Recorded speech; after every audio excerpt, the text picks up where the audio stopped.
बिस्मिल्लाहिर्रहमानिर्रहीम अस्सलामु अलैकुम students, this is Atif Ahmad, your physics teacher. प्यारे बच्चों, आज की इस वीडियो में हम डिस्कस करने जा रहे हैं green house effect and global warming.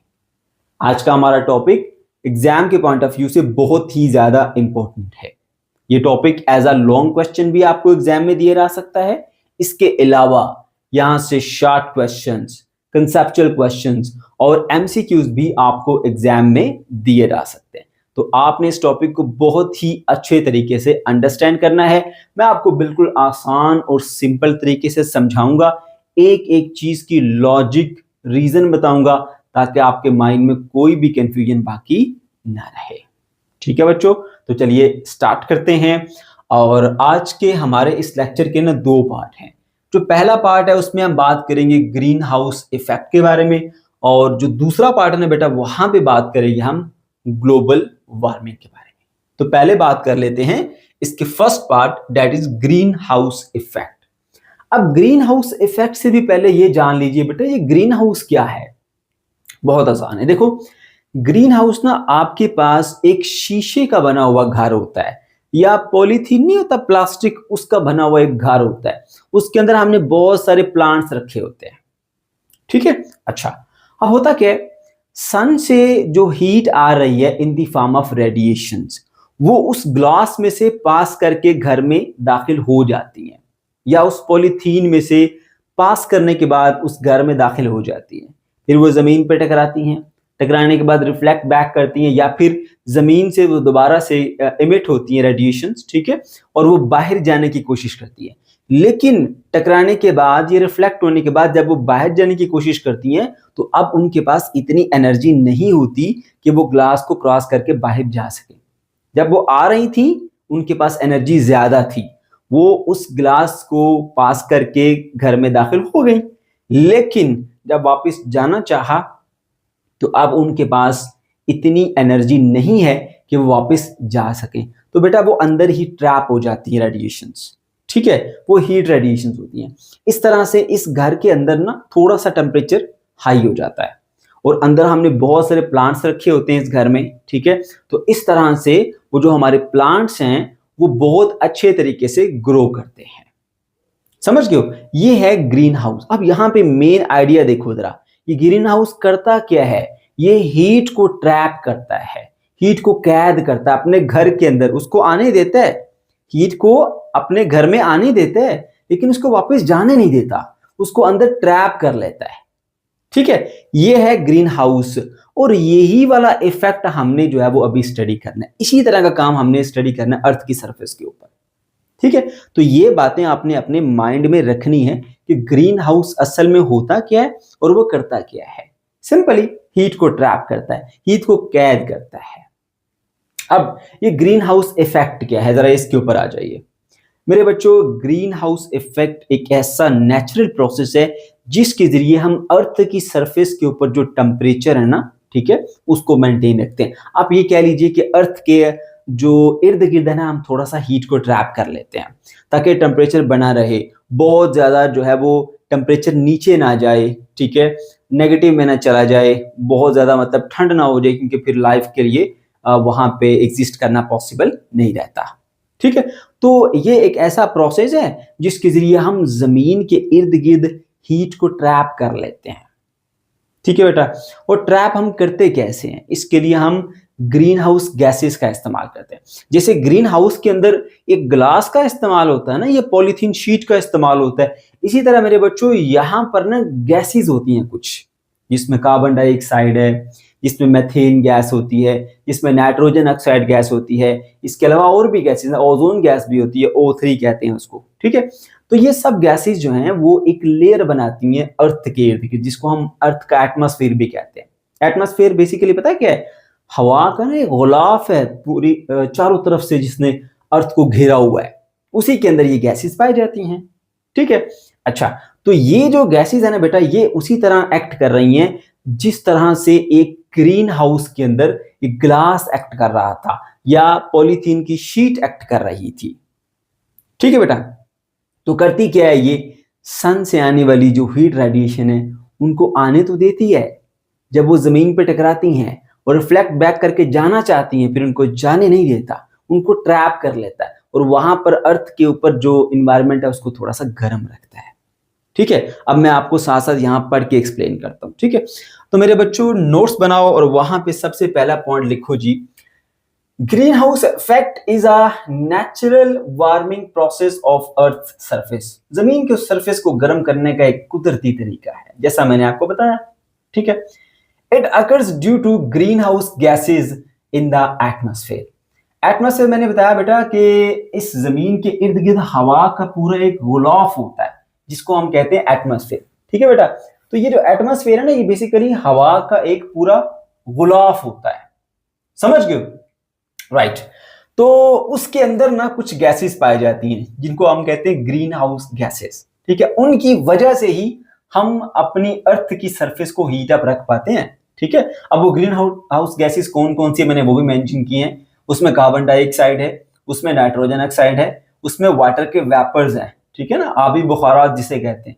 ठीक है, यानी पानी का ना गैस की शक्ल में बन जाना। इसके अलावा ओजोन O3 कहते हैं इसको। ठीक है, ये सब जो गैसेस है ना बेटा, ये एक्ट करती हैं as a green house gas. ठीक है, अच्छा उसके बाद फिर हम आ जाते हैं इसकी वर्किंग के ऊपर, ये काम कैसे करेगी। जैसा मैंने आपको पहले बताया था ना बेटा, जैसे ग्रीन हाउस काम करता है ना, क्योंकि ये ग्रीन हाउस इफेक्ट ही है, ये भी उसी तरह काम करेगा।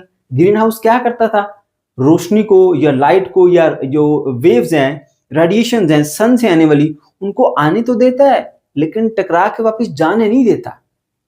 ठीक है, आने वाली रेडिएशन हाई एनर्जी वाली थी, टकराने के बाद वो लो एनर्जी वाली बन जाती है।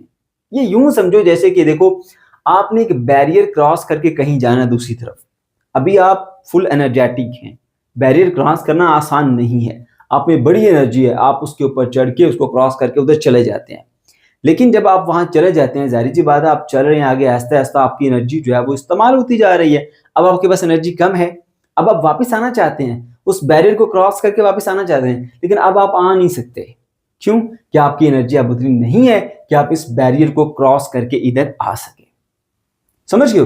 तो यही हाल इनके साथ भी होता है। जब ये रेडिएशंस आती हैं, बड़ी एनर्जेटिक होती हैं, इनके पास बड़ी एनर्जी होती है, ये आराम से जो है वो इन ग्रीन हाउस गैसेस को क्रॉस करके आ रही होती हैं। ठीक है, तो बेटा सीधी सी बात है, सन से हाई एनर्जी वाली रेडिएशन आती है। अब जमीन के इर्द गिर्द ना यहाँ पे चारों तरफ ऐसे हवा का गुलाफ है, उस गुलाफ के अंदर इस तरह की ना बेटा, ये लेयर मैंने आपको ग्रीन कलर की दिखाई है, ये हमारे पास जो है वो ग्रीन हाउस गैसेस होती हैं। ठीक है, सन से आने वाली जो रेडिएशन है, जो वेव्स है, उनको ये आने देती है ऐसे। अब देखिए ये जो है ना, ये जो मैंने आपको एक सैंपल दिखाया है, ये वाला, ये बेटा वेव का सैंपल है। ठीक है ना, यूं आप यूं बना लीजिए। इसका जो ऊपर का पीक है इसको क्रस्ट कहते हैं, नीचे वाले को हम ट्रफ कहते हैं। ये एक क्रस्ट से लेकर दूसरे क्रस्ट तक का जो फासला होता है ना बेटा, इसको बोलते हैं कि वेव की लंबाई, वेव लेंथ कहते हैं। सही है, यहां पे देखिए जो रेडिएशन आ रही है उसकी वेवलेंथ बहुत ही कम है, एक क्रस्ट से लेकर दूसरे क्रस्ट तक का जो फासला है वो बहुत थोड़ा है, यानी यहां पर वेवलेंथ छोटी है। जिस वेव की वेवलेंथ छोटी होती है उसकी एनर्जी हाई होती है। तो मेरे बच्चे, ये हाई एनर्जी वाली रेडिएशन आ रही है। अब ये आपके पास वो ग्रीन हाउस गैसेस की एक लेयर है, ये कुछ नहीं कहती, इनको कहती है ठीक है आ जाओ, यहां से आराम से पास करके जाती हैं अर्थ के ऊपर। अब जब अर्थ से रिफ्लेक्ट बैक करके आती हैं तो अब इनकी एनर्जी कम हो जाती है। जब एनर्जी कम होगी इनकी वेवलेंथ बढ़ जाएगी। अब देखो जरा, पहले एक क्रस्ट से दूसरे क्रस्ट के दरमियान फासला बहुत कम था, अब एक क्रस्ट से दूसरे क्रस्ट के दरमियान फासला बढ़ गया। देखो यहां से यहां तक फासला बढ़ गया, यानी वेवलेंथ बढ़ गई, मतलब एनर्जी कम होगी। ठीक है, वेवलेंथ बढ़ गई है, एनर्जी कम हो गई है। अब ये कम एनर्जी वाली गैसेस यहां से वापस जाना चाहती हैं, मगर ये ग्रीन हाउस वाली जो लेयर है ग्रीन हाउस गैसेस की, वो बोलती है नहीं, अब आप जा नहीं सकते, आप आए अपनी मर्जी थे, जा नहीं सकते, जाना अब आपने हमारी मर्जी से। ठीक है, तो ये उनको ट्रैप कर लेती है अंदर ही, इस तरह से इस के अंदर यहाँ पे हीट जो है वो ट्रैप हो जाती है और टेम्परेचर यहाँ पे बहुत लो नहीं होने पाता और टेम्परेचर कुछ ना कुछ बना रहता है। ठीक है, जहाँ पे जो लाइफ है वो एग्जिस्ट कर सकती है, लाइफ का सर्वाइवल पॉसिबल होता है। ठीक है, इतनी सी सारी बात है। अब जरा देखो मैंने यहाँ पर लिखा है नोट्स के अंदर, पहली बात, sun rays reaches the earth, sun rays आती है जी अर्थ के ऊपर। ठीक है, and the earth absorbs these high energy radiation and emits some of low energy radiation back to the atmosphere. अब मेरे बेटे क्या हुआ, सन से रेडिएशन आई, ये हाई एनर्जेटिक है, इनको ये लेयर ग्रीन हाउस गैसेस की लेयर कुछ भी नहीं कहती, आराम से पास करने देती है, सीधा ये अर्थ के ऊपर आती है, अर्थ इसको एब्जॉर्ब करती है। तो अर्थ भी एक ऐसी बॉडी है जो हीट को एब्जॉर्ब भी करती है, हर बॉडी हीट को एब्जॉर्ब भी करती है, एमिट भी करती है। अगर इसने एब्जॉर्ब किया है इन रेडिएशंस को तो जाहिर सी बात है ये एमिट भी करेगी। तो फिर ये इमिट करती है तो फिर लो एनर्जी वाली रेडिएशन इमिट करती है, लो एनर्जी वाली रेडिएशन इसे इमिट कर दी, ठीक है। तो वही बात लिखी हुई है जी यहाँ पे कि emit some low energy radiation back into the atmosphere, atmosphere के अंदर वापस भेज देती है कुछ लो एनर्जी वाली radiation. But green house gases forming atmosphere absorb these gases and re emit back to the earth. ये क्या करती है, दोबारा इसको एब्जॉर्ब कर लेंगी, यहाँ से गुजरने नहीं देंगी, उसको एब्जॉर्ब कर लेंगे और बोलेंगे चलो वापस, फिर उसको वापस इधर एमिट कर दिया अर्थ की तरफ इस तरह से। तो ये इधर आई थी क्रॉस करके वापस जाएं, इन्होंने बोला नहीं वापस नहीं जाना, इधर जाओ वापस अर्थ की तरफ, ठीक है। तो दोबारा एटमॉस्फेयर में चली गई है, ठीक है, और उसको फिर गर्म रखती है इस तरह से, सही है। This keep earth warm enough to sustain the life. तो ये इस तरह से अर्थ को गर्म रखती है और उसके ऊपर जो लाइफ है उसको सस्टेन रखती है, यानी जो जिंदगी है किसी भी तरह की जानवर की है या इंसान की है, कोई भी है, ठीक है, कोई परिंदा है, कोई कीड़ा मकोड़ा, जो भी है, सबकी जो लाइफ है वो फिर एग्जिस्ट करती है, क्योंकि टेम्परेचर बहुत ज्यादा गिरने नहीं पाता, हीट हमने ट्रैप करके रख ली है, ठीक है बेटा। This is called green house effect, ठीक है। तो देखा आपने, जैसे मैंने आपको शुरू में बताया था कि ग्रीन हाउस क्या करता है, आने देता है जो सन की जो रेडिएशंस हैं, लेकिन उनको जाने नहीं देता, अंदर ट्रैप कर लेता है। इसने क्या किया, ये अर्थ के अराउंड ऐसे एक घेरा बना लेती है ग्रीन हाउस गैसेस। सन से इनमें रेडिएशन आ तो जाती है, ठीक है, लेकिन उसकी बड़ी मिकदार जो है यहाँ पे रोक ली जाती है, बाकियों को फिर कुछ चली भी जाती है क्रॉस करके, लेकिन काफी हद तक यहाँ पे रोक ली जाती है, जिसकी वजह से यहाँ पे जो टेम्परेचर है वो फिर थोड़ा बढ़ जाता है, सही है, और बहुत ज्यादा ठंड यहाँ पे नहीं होने पाती। तो इस तरह से जो लाइफ है वहां पे वो सस्टेन रहती है, एग्जिस्ट करती है। मेरे ख्याल से अब मैंने काफी ज्यादा डिटेल में एक्सप्लेन कर दी है, अब आपको समझ आ जाना चाहिए, ठीक है बेटा जी। ओके जी, उसके बाद आ जाइए जी इसकी इंपॉर्टेंस के ऊपर कि भाई हमारे लिए ये इंपॉर्टेंट क्यों है ग्रीन हाउस इफेक्ट। मेरे बच्चों, अगर ये ग्रीन हाउस इफेक्ट ना होता, ठीक है, यानी यहाँ पर ये वाली जो गैसेज है ग्रीन हाउस गैसेज, जिसमें कार्बन डाइऑक्साइड है, नाइट्रोजन ऑक्साइड है, इसके अलावा वाटर वेपर्स हैं, इसके अलावा ओजोन है, ये सब ना होती, अगर ये सब ना होती तो फिर यूं होता कि इस अर्थ ने जितनी रेडिएशंस को एब्जॉर्ब किया है उतनी रेडिएशन को ये एमिट भी कर देती, ठीक है, और रात के वक्त जो इसका टेम्परेचर अर्थ का वो तकरीबन कोई -180 डिग्री सेंटीग्रेड तक चला जाता। अब बताओ जरा, -1 डिग्री 2 डिग्री होता है तो हमसे रहना मुश्किल हो जाता है, ठीक है, जब -180 पे चला जाएगा तो फिर सोचो क्या होगा, ठीक है। तो फिर लाइफ एग्जिस्ट नहीं कर सकती इस टेम्परेचर के ऊपर। इसलिए ये वाला जो हमारा प्रोसेस है ये बहुत इंपॉर्टेंट है। हम कहते हैं कार्बन डाइऑक्साइड फजूल है, फजूल ये भी नहीं है, ये भी हमारे लिए बड़े काम की चीज है। ये एक्ट करती है as a green house gas और ये हमारे अर्थ का टेम्परेचर मेंटेन रखने में मदद देती है। इसलिए मेरे बच्चों, ये जो ग्रीन हाउस इफेक्ट है ये हमारे अर्थ के लिए एक बहुत ही इंपॉर्टेंट प्रोसेस है, ठीक है। अब मैंने यहाँ पर लिखा है, it help to maintain earth temperature, जमीन का टेम्परेचर मेंटेन करने में मदद देती है।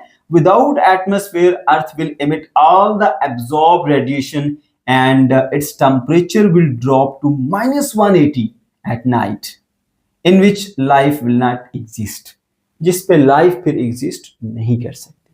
उम्मीद आपको ये भी समझ आ गया होगा। अब आ जाओ मेरे बच्चों इसके सेकंड पार्ट के ऊपर, जो कि है ग्लोबल वार्मिंग।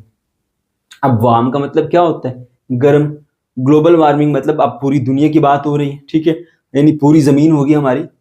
अब ग्लोबल वार्मिंग में हमारी जो अर्थ है ना बेटा, उसका जो एवरेज टेम्परेचर है ना वो डे बाय डे इंक्रीज करता चला जा रहा है, ठीक है। तो हम कह रहे हैं ये ग्लोबल वार्मिंग है। समझ गए, ग्लोबल वार्मिंग क्या है, ओवरऑल जो अर्थ का एवरेज टेम्परेचर है ना उसमें इंक्रीज आना। ये जो इंक्रीज आ रहा है ना टेम्परेचर में, ठीक है, इसको हम कहते हैं ग्लोबल वार्मिंग, ठीक है। और देखो इसकी डेफिनेशन मैंने मेंशन की है, global warming is increase in earth's average temperature due to enhanced green house effect. जो ग्रीन हाउस इफेक्ट है ना उसके ज्यादा हो जाने की वजह से अर्थ का जो एवरेज टेम्परेचर है उसमें इंक्रीज आ गया। अब इस बात का क्या मतलब है, ग्रीन हाउस इफेक्ट के इन्हांस होने से। देखो मेरे बच्चे, मैंने आपसे कहा कार्बन डाइऑक्साइड यूजफुल है, बड़ी हेल्प करती है हमें कि हम अर्थ का टेम्परेचर मेंटेन रख लेते हैं। इसके अलावा नाइट्रोजन ऑक्साइड है, ठीक है तो ये भी फालतू गैसेस, ठीक है हमारी हवा को ये आलूदा बनाती है, लेकिन फिर भी काफी हद तक ये हमें हेल्प भी करती है टेम्परेचर मेंटेन करने के लिए। सही है, ये सारी जो ग्रीन हाउस गैसेज हैं ये अर्थ के गिर्द एक गुलाब बना देती हैं और उसका टेम्परेचर मेंटेन रखती हैं, ऐसा बताया मैंने आपको। लेकिन अगर इनकी मिकदार ज्यादा हो जाए, कार्बन डाइऑक्साइड बहुत ज्यादा हो जाए, ठीक है, नाइट्रोजन ऑक्साइड बहुत ज्यादा हो जाए, इसके अलावा और जो फालतू गैसेज हैं जो इसमें आ जाती हैं, ठीक है, वो अगर बढ़ जाए, उनकी मिकदार बढ़ जाए, ठीक है ना, ये कार्बन डाइऑक्साइड भी एक तरह से हमारी फालतू गैस होती है, ये नाइट्रोजन वगैरह ये सब आलूदा गैसेज हैं। जब इन ग्रीन हाउस गैसेस की मिकदार बहुत ज्यादा बढ़ जाएगी तो ये और ज्यादा हीट को ट्रैप करना शुरू हो जाएंगी। जब ये और ज्यादा हीट को ट्रैप करना शुरू हो जाएंगी तो हमारी अर्थ का जो एवरेज टेम्परेचर है वो फिर डे बाय डे इंक्रीज करता चला जाएगा। और मेरे बच्चे, इसी को हम ग्लोबल वार्मिंग कहते हैं, ठीक है। उम्मीद है आपको पॉइंट समझ आ गया होगा, ठीक है। ओके, उसके बाद फिर हमने बात करनी बेटा काजिस की। क्या वजूहात हैं कि हमारी अर्थ का जो एवरेज टेम्परेचर है वो बढ़ता चला जा रहा है, यानी क्या वजूहात हैं जिसकी वजह से हमारी जो ग्रीन हाउस गैसेज है वो बढ़ रही है। अब जरा सोचो, कार्बन डाइऑक्साइड कहाँ कहाँ से आती है। आप लकड़ियां जलाते हो, कोयला जलाते हो, ठीक है, इन सबसे धुआं निकलता है, कार्बन डाइऑक्साइड होती है उसके अंदर, सही है। इसके अलावा पेट्रोल वगैरह जलता है, गाड़ियों में, बसों में, कारों में, ट्रकों में, वहां से धुआं निकलता है, उसमें होता है कार्बन डाइऑक्साइड। तो ये आप क्या कर रहे हो, इसके अलावा और भी बहुत सारी फालतू गैसेज आप अपनी इन्वायरमेंट के अंदर फेंकते चले जा रहे हो, ठीक है। तो मैंने यहां पर मेंशन किया नंबर 1 पे, smoke of the car and buses etcetera. जितनी भी गाड़ियां हैं, व्हीकल्स हैं, इन सब के अंदर पेट्रोल हम डालते हैं, वो जलता है, कार्बन डाइऑक्साइड वहां से निकलती है, वो हम दिन ब दिन अपनी इन्वायरमेंट में फेंकते चले जा रहे हैं। अब जाहिर सी बात है वो हमारी अर्थ के अराउंड अब ऐसे बिखरती जा रही है, तो जितनी ज्यादा उसकी कंसंट्रेशन होती चली जाएगी, ठीक है, तो उतना ज्यादा वो हीट को ट्रैप करती चली जाएगी अर्थ के अपने अंदर अंदर, तो जाहिर सी बात है टेम्परेचर बढ़ेगा फिर उससे, ठीक है। इसके अलावा दूसरा, बर्निंग ऑफ फॉसल फ्यूल्स, लकड़ी जलाओ, कोयला जलाओ, ये जो गैस वगैरह ये जलाओ, ठीक है, इन सब से मैथीन गैस निकलती है, नाइट्रोजन निकलती है, नाइट्रोजन ऑक्साइड निकलती है, ठीक है, कार्बन डाइऑक्साइड निकलती है। तो ये सब क्या है, ग्रीन हाउस गैसेज हैं, ठीक है। और इनके बढ़ने से यकीनन टेम्परेचर फिर बढ़ेगा, क्योंकि ये और ज्यादा हीट को ट्रैप करने लग जाएंगी, ठीक है। फिर उसके बाद है जी डिफॉरेस्टेशन, ये जो जंगलात की कटाई होती है। देखो, अगर कार्बन डाइऑक्साइड हमारी इन्वायरमेंट में है और वो बढ़ रही है, हमने प्लांट्स लगाए हुए हैं, प्लांट्स क्या करते हैं, कार्बन डाइऑक्साइड को इस्तेमाल करते हैं। अगर प्लांट्स होंगे तो वो जो इजाफी या बहुत ज्यादा कार्बन डाइऑक्साइड बन रही है वो इसको एब्जॉर्ब कर लेंगे, एब्जॉर्ब करके उसको इस्तेमाल में ले आएंगे, अपना अपना वो खाना बना लेंगे, उनके लिए भी काम आ गई और हमारा भी मसला जो है वो खराब नहीं हुआ, हमारी सिचुएशन भी बेहतर है, बहुत ज्यादा हीट ट्रैप नहीं कर पा रहे। लेकिन जब हम जंगलात की कटाई करनी शुरू कर देते हैं तो अब जो कार्बन डाइऑक्साइड हम फेंक रहे हैं इन्वायरमेंट में, ठीक है, उसको अब कोई इस्तेमाल तो कर नहीं रहा, क्योंकि प्लांट्स तो हमने काट दिए, उसको फिर इन्वायरमेंट में पड़ा रहेगा। जब कार्बन डाइऑक्साइड की कंसंट्रेशन बढ़ जाएगी तो फिर वो ज्यादा हीट को ट्रैप करेगी, तो हमारे पास क्या होगा, जमीन का टेम्परेचर फिर से बढ़ना शुरू हो जाएगा, ठीक है, ग्लोबल वार्मिंग हो जाएगी, सही है बेटा। अच्छा, उसके बाद फिर नेक्स्ट है जी इंडस्ट्रियल एक्टिविटीज। देखो, इंडस्ट्री में भी हम बहुत सारी जगहों पे भट्टियां बनाते हैं, उसके अंदर चीजों को जलाते हैं, तो वहां से धुआं निकलता है, उसके अंदर बहुत सारे केमिकल जो होते हैं, कार्बन डाइऑक्साइड भी होती है, नाइट्रोजन वाली ऑक्साइड भी होती है, और भी गैसेज होती हैं, ठीक है। तो ये फिर जब आप इंडस्ट्री में काम कर रहे हैं तो यहाँ से धुआं निकल रहा है, उसमें ये सारी गैसेज मौजूद हैं और ये भी हमारी इन्वायरमेंट में इकट्ठी होती चली जा रही हैं, तो डेफिनेटली ये फिर क्या करेंगी, हीट को और ज्यादा ट्रैप करती चली जाएंगी, ठीक है, और ट्रैप करते करते फिर हमारे अर्थ का टेम्परेचर बढ़ना शुरू हो जाएगा, ठीक है बेटा। ओके, तो ये कुछ इसमें काजेज थे, मैंने आपको बता दिए कौन कौन से थे। ये कार, बस, ट्रक वगैरह जितने भी व्हीकल्स हैं। नंबर 2 पे आपका जो फॉसल फ्यूल्स हैं, ये कोयला, ऑयल वगैरह जितनी भी चीजें हैं। इसके अलावा डिफॉरेस्टेशन है, जंगलात की कटाई है, और बेटा आपके पास इंडस्ट्रियल एक्टिविटीज है, ठीक है, वहां से जो बहुत सारे फालतू मादे वगैरह निकलते हैं वो भी यही काम कर रहे हैं, सही है। तो काजेज को हमने डिस्कस कर लिया, अब जरा इसके असरात के ऊपर आ गए, इफेक्ट्स क्या है इसके। मेरे बच्चों, इसके असरात होंगे नंबर 1 पे, आपके मैंने ये लिखे हैं सारे 6 असरात हैं इसके। नंबर 1 पे आ जाएगी फ्लडिंग, सैलाब आ जाना। अब आप सोचेंगे सर ये कार्बन डाइऑक्साइड से सैलाब कैसे आ रहा है। देखो मेरे बच्चों, जब कार्बन डाइऑक्साइड हमारी इन्वायरमेंट के अंदर मौजूद है, नाइट्रोजन ऑक्साइड हमारी इन्वायरमेंट के अंदर मौजूद है और उसकी मिकदार बढ़ रही है आहिस्ता आहिस्ता, अब ये क्या करेगी, अर्थ के अंदर जो है वो और ज्यादा हीट को ट्रैप करती चली जाएगी, यानी अर्थ की सराउंडिंग में उसके इर्द गिर्द हीट और ज्यादा बढ़ती चली जाएगी। जब हीट और ज्यादा बढ़ती चली जाएगी तो जो ग्लेशियर्स हैं, जो बर्फ के पहाड़ हैं, वो पिघलना शुरू हो जाएंगे। अगर वो पिघलना शुरू हो जाएंगे तो वो पानी आएगा समंदरों में। अब समंदरों में अगर इतनी जगह नहीं है तो वो क्या होगा, वो सैलाब लाएगा, फ्लड की वजह बनेगा। समझ गए हो? तो इस तरह से जो ग्लोबल वार्मिंग है उसकी वजह से हमारे जो ग्लेशियर्स हैं वो पिघल रहे हैं। जब वो पिघलेंगे तो जाहिर सी बात है पानी ज्यादा इकट्ठा आएगा नीचे, तो वो सैलाब तो लाएगा। ठीक है, इस तरह से ये फ्लड का बायस बनती है। ठीक है, melting glaciers and rising sea level cause flooding, समंदर की सतह का बढ़ जाना और इसके अलावा बर्फ का पिघलना, बर्फ के पिघलने की वजह से तो समंदर की लेवल बढ़ती है। ठीक है, तो वो फिर सैलाब का बायस बनती है। उसके बाद फिर है जी हरिकेन्स।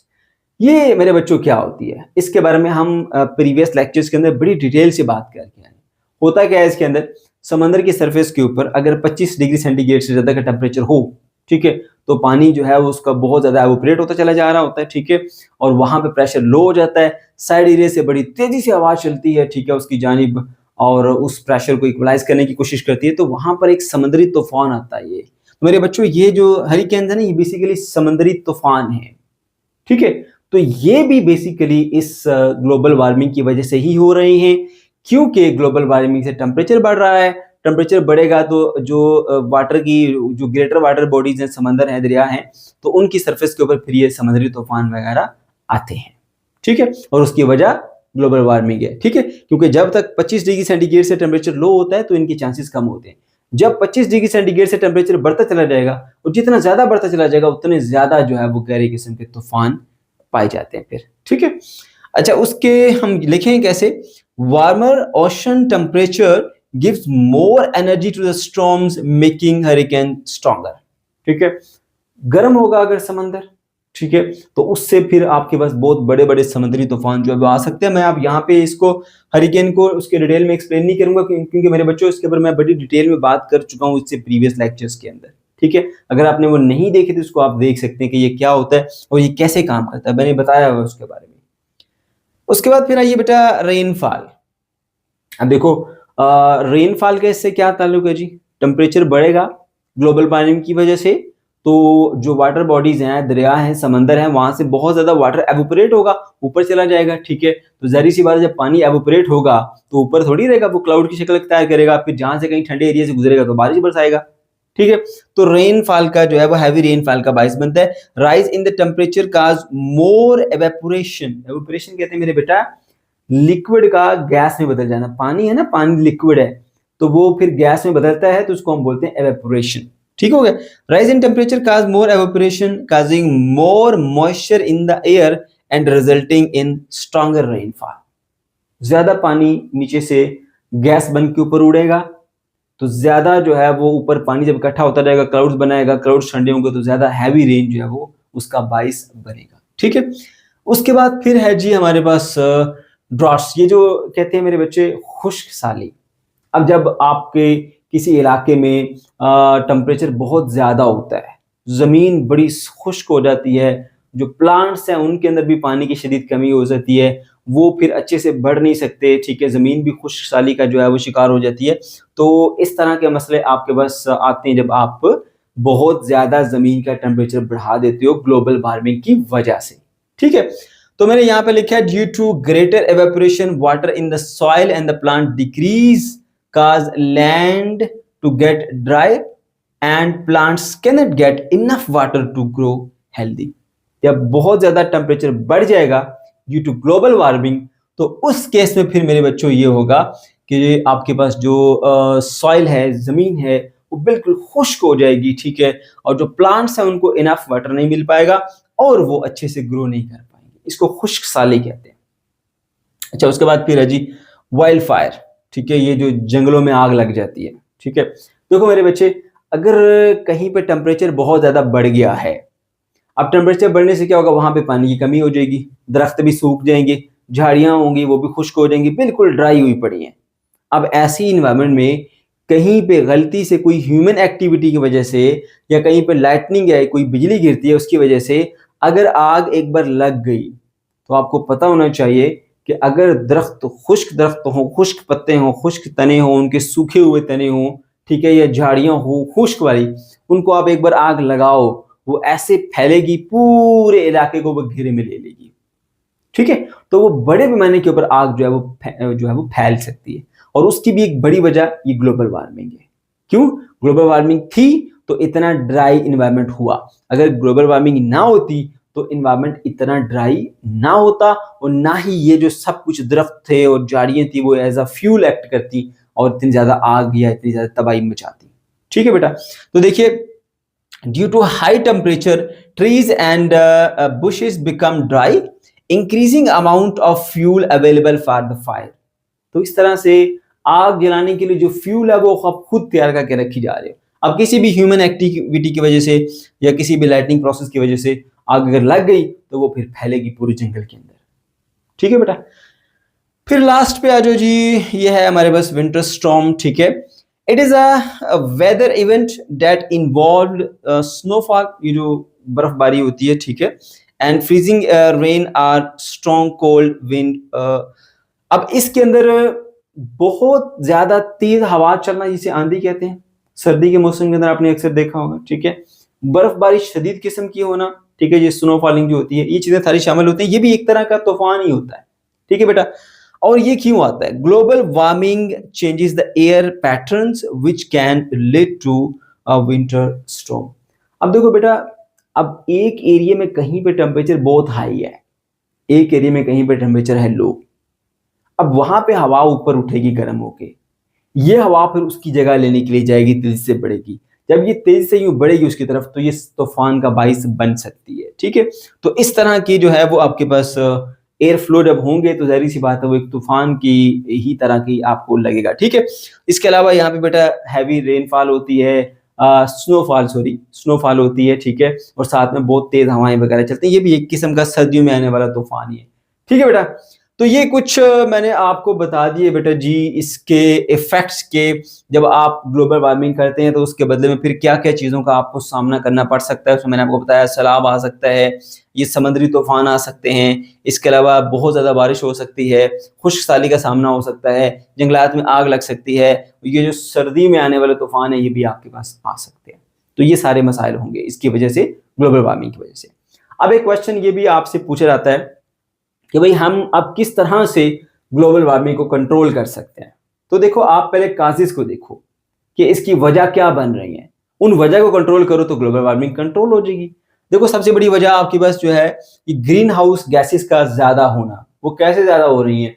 आप बहुत ज्यादा कार बस वगैरह इस्तेमाल कर रहे हो जो धुआं बना रही है, कार्बन डाइऑक्साइड खारिज कर रही है, वो आपकी ग्रीन हाउस गैसेस बढ़ा रही है, तो हीट ज्यादा ट्रैप हो रही है। आप कोशिश करो इसको अवॉइड करो, साइकिल चलाओ, इसके अलावा इलेक्ट्रिक बसेस चलाओ, या कोई ऐसा सोर्स चलाओ जो हो इसका जिसमें आपको जो है वो पेट्रोल ना जलाना पड़े, कार्बन डाइऑक्साइड वहां से प्रोड्यूस ना हो या नाइट्रोजन ऑक्साइड वहां से प्रोड्यूस ना हो। ठीक है, इसके अलावा मेरे बच्चे ये जो आपके पास फॉसल फ्यूल्स हैं इनको जलाना थोड़ा कम कर लें, इसकी बजाय आप इलेक्ट्रिक स्टोव का इस्तेमाल कर सकते हैं, कोई और मेथड इस्तेमाल कर लें, लेकिन इसका इस्तेमाल ना करें क्योंकि इससे कार्बन डाइऑक्साइड बहुत ज़्यादा हमारे इन्वायरमेंट के अंदर बढ़ती चली जाएगी। सही है। और उसके बाद फिर है जी हमारे पास इंडस्ट्रियल एक्टिविटीज़। ठीक है, अब ज़ाहिर सी बात है इंडस्ट्री तो हमने लगानी, हमारी मजबूरी है। ठीक है, तो उससे फिर बहुत ज़्यादा जहरीले मादे निकलते हैं, तो कुछ ऐसा करना चाहिए कि ये जो जहरीली गैसेज हैं इनको डायरेक्टली फिजा में जाने न दिया जाए, बल्कि इनको कोई ऐसा तरीका किया जाए कि इसके अंदर जो कार्बन डाइऑक्साइड है उसको किसी तरह से हम इसमें एनवायरनमेंट में जाने से रोकें।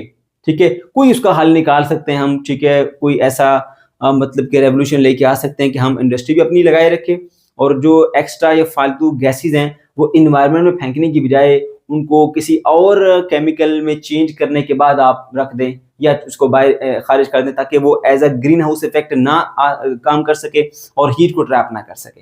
तो बेटा ये कुछ स्टेप्स थे जो आप ले सकते हैं और अपनी अर्थ का टेम्परेचर मजीद इंक्रीज होने से बचा सकते हैं। तो ये था हमारा आज का लेक्चर। अगर आपको कोई कंफ्यूजन है या किसी किस्म की कोई प्रॉब्लम है तो कमेंट सेक्शन के अंदर आप जरूर पूछ सकते हैं। वीडियो अच्छी लगी तो लाजमी से लाइक कीजिएगा, अपने दोस्तों के साथ शेयर कीजिएगा और अगर अभी तक आपने हमारा चैनल सब्सक्राइब नहीं किया तो इसको लाजमी से सब्सक्राइब कर लीजिए। अल्लाह हाफिज।